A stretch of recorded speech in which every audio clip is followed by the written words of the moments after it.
बिस्मिल्लाहिर्रहमानिर्रहीम। आज मैं बनाने लगी हूँ देसी खाना। गोश्त है, टमाटर है, प्याज है, मसाला है, मिर्चा ने, सब्ज़ मिर्चा ने, नमक है। 1 कप पानी डालने लगी हूँ। प्याज पान लगी हूँ, टमाटर पान लगी हूँ, गोश्त पान लगी हूँ, मिर्चा पान लगी हूँ। कुकर में बंद करने लगी हूँ।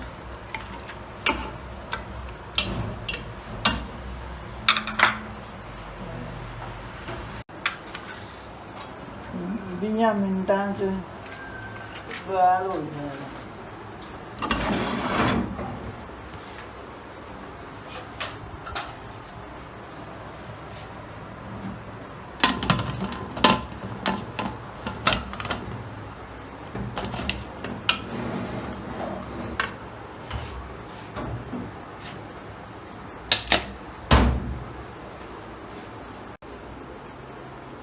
मैं लगी फिर खोलना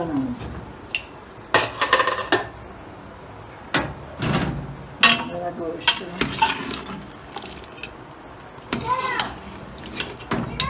भुन के पानी पावांगी।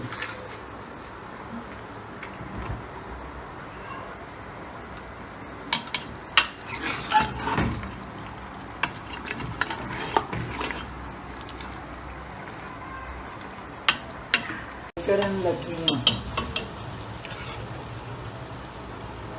एक और घेरा तो फिर विच पानी पाऊंगी थोड़ा जिहा।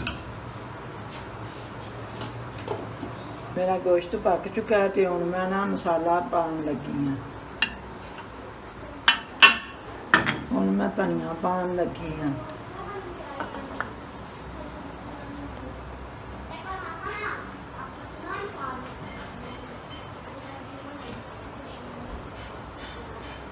मेरा गोश्त तैयार हो गया है। हुण मैं फाइनल डिश करन लगी हाँ।